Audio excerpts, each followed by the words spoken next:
I'd love to have it open by Easter. Okay, I would love to have it open by Easter. I will tell you that right now. I would love to have that.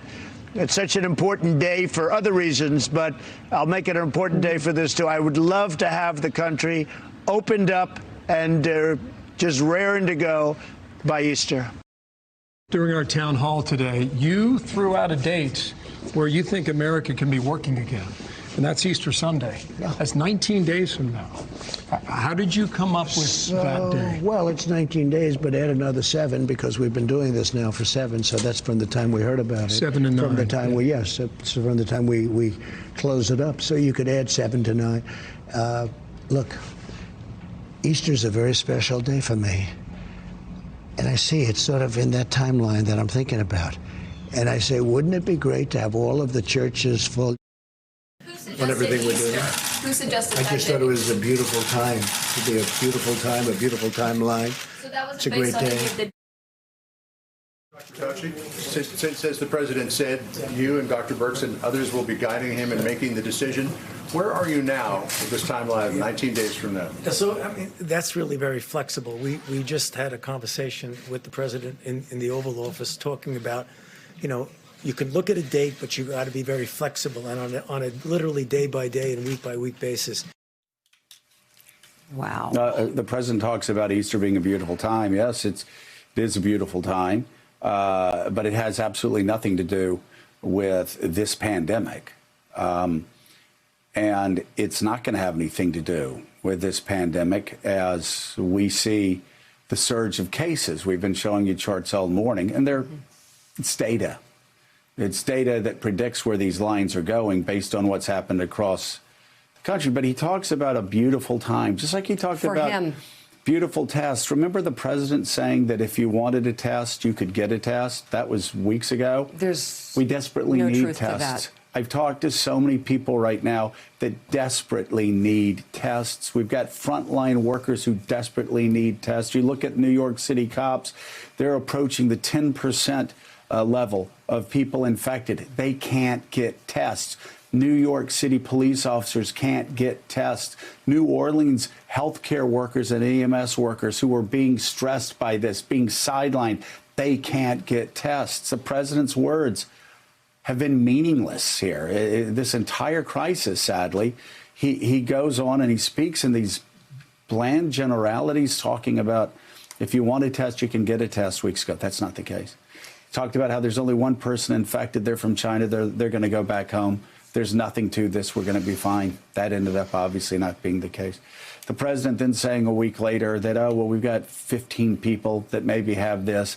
Soon it'll be down to 0.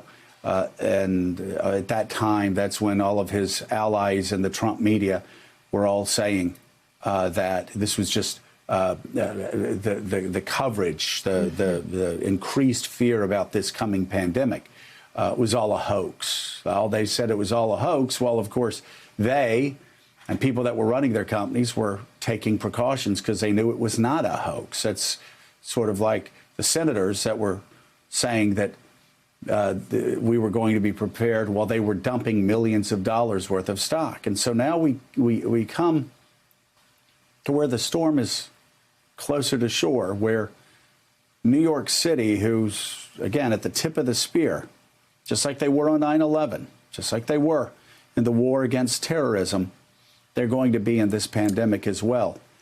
And they're already overwhelmed. And the storm is still offshore. It's coming.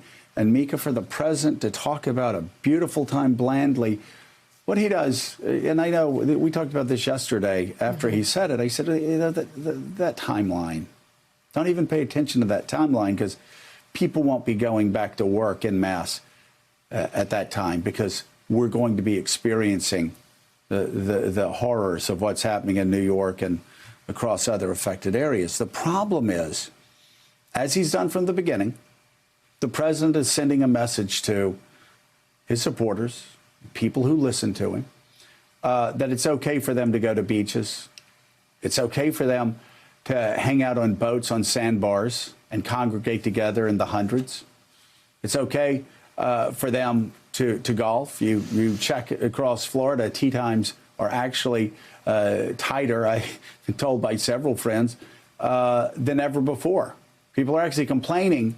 I had one guy tell me that his dad was complaining that he couldn't get a tee time at his own golf course because so many people were jammed, packed in the clubs, because this is, they consider, free time to catch up on their golf game. Mika, the message comes from the top. Well, and it's a wavering message. The president needs to deliver a strong, steady message that we are at war. We can win this war, but it's going to take the sacrifice of every American to act responsibly. This is a war that is won at home. The wavering at the top will end up in lives being lost. I mean, we had the president in the course of 5 minutes talking to the American people, talking about being open by Easter and why that's a fun day for him.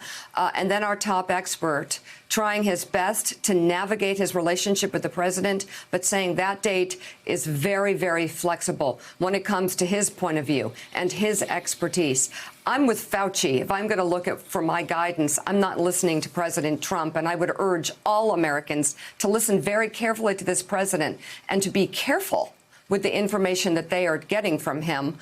There is a void in empathy that he has shown us for years, and it is playing out right now, because what you see is a president who is completely removed from the suffering that is happening right now, not only around the world, but inside the halls of New York City hospitals and across the country, where people have died from this virus, and more people will die. You know what's so remarkable is that this is happening in his hometown.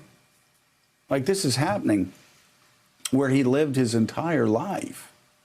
This crisis, it's a New York City crisis. And the hospitals where he was born, where his children were born, where he said goodbye, said farewell to his parents.